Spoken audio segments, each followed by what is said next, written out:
ઘણા એવા માનધાતા કહેવાતા ફરી પાછા સંત બનીને પૂજાણા છે.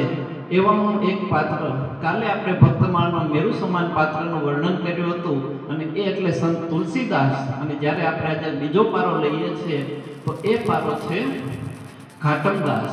ઘાટમદાસ ઘોરી. તમે બધા તો રામદ્વારા સાથે જોડાયેલા છો, ભક્તમાળને સાંભળતા હશો, સમજ્યા હશો, એટલે તમને આમાં વધારે કહેવાની કોઈ જરૂર નથી. પણ છતાં એમનું જીવન આપણે એકવાર વાગોળીએ છીએ કે ઘાટમદાસ કોણ હતા, એનું પૂર્વ જીવન કેવું હતું. તો કે ઘાટમદાસ એક લૂંટારૂ હતા, ડકેત હતા, કે જેનું જીવન સતત, એનો પરિવાર એવો હતો કે જેનું કાર્ય જ આ હતું કે ગમે તે માર્ગ પર નીકળનારાને લૂંટી લેવાના, કોઈના ઘરમાં ચોરી ફોરી કરી અને બધું પચાવી પાડવાનું, અને આવું જ એમનું જીવન.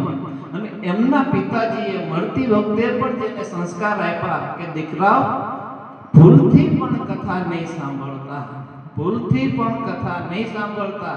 કથા એવી વસ્તુ છે કે જો એના શબ્દ કાનમાં પડ્યા ને તો આપણો ધંધો ચોપટ. કથા એવી વસ્તુ છે કે જો શબ્દ કાને પડ્યા તો આપણો ધંધો ચોપટ.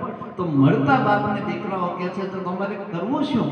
અમે તો જતા હોય તો કોઈ કથા શ્રવણ થઈ જશે, તો કે ત્યાં તમારે બે આંગળી ભીસીને કાનમાં ભરાવવાની, કે એનો એક શબ્દ પણ કાનમાં ન જાય.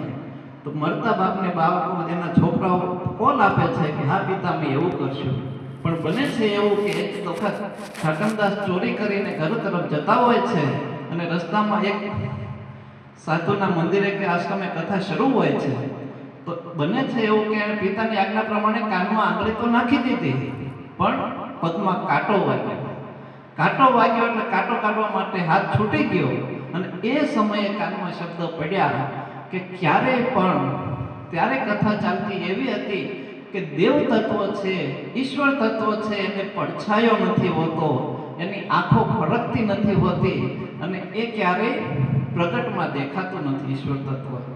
આ શબ્દ ચાલતા ચાલતા સાંભળ્યા, ત્યાં બેસીને કે કોઈ વસ્તુ નહીં અને ન સાંભળવાની ઈચ્છા છતાં સાંભળ્યા. હવે આટલા શબ્દો ઘાટમદાસના કાનમાં પડ્યા અને ત્યાંથી તે આગળ જાય છે. બીજા દિવસે બધા જ મિત્રો ફરી પાછા ચોરીમાં જાય.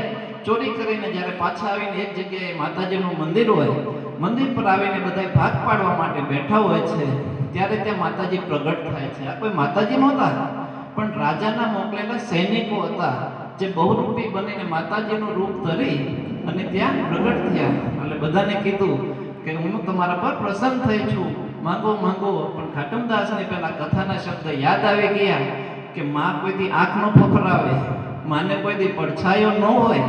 દેવ તત્વની કથા એને યાદ આવી એટલે એ ત્યાંથી ભાગી ગયા અને બાકી બધા જેટલા હતા એ બધા પકડાઈ ગયા. આટલી બધું એણે કર્મ કર્યું હતું કે રાજાએ બધાને મૃત્યુદંડ આપ્યો. પણ ઘાટમદાસના મનમાં પકડાઈ ગયું કે જો કથાનો મારો એક શબ્દ પણ મારા કાનમાં ગયો અને જો હું આ મારા મૃત્યુમાંથી બચ્યો તો બાપે કીધું એમ કથા ખોટી નથી, કથા સાચી છે અને આ જે મને મળ્યું એ ખોટું છે. ત્યારથી એને જીવનમાં પકડાણું કે કથા સત્ય છે, ભગવાન જ સાચો છે.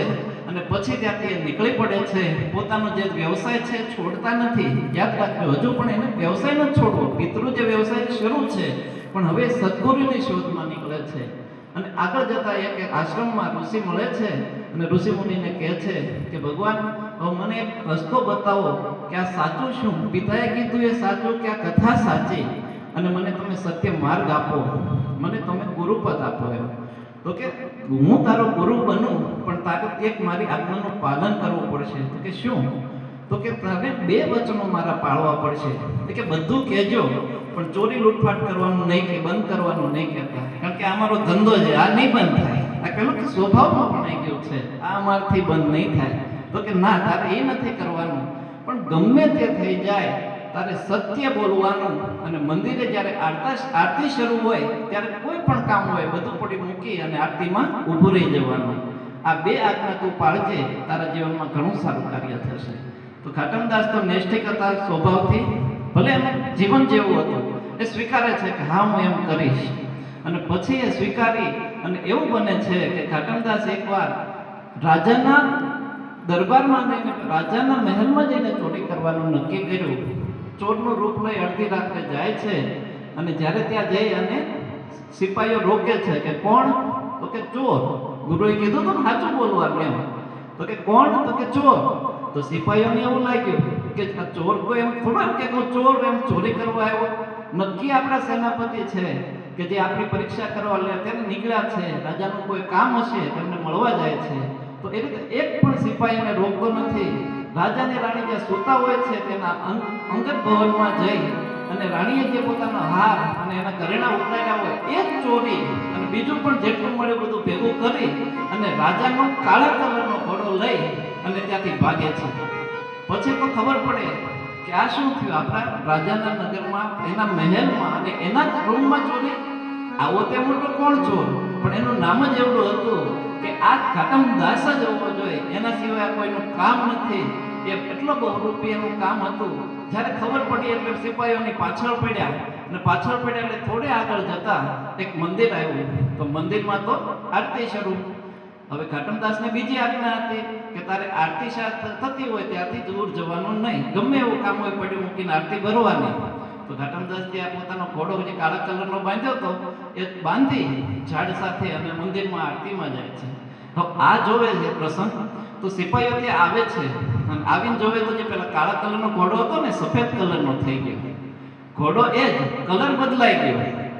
તો સિપાહીઓને એમ થયું, કારણ કે કલર તો નથી કરી નાખ્યો ને, ચેક કર્યું, નહીં ઘોડો તો એ જ છે પણ કલર કેમ બદલાનો?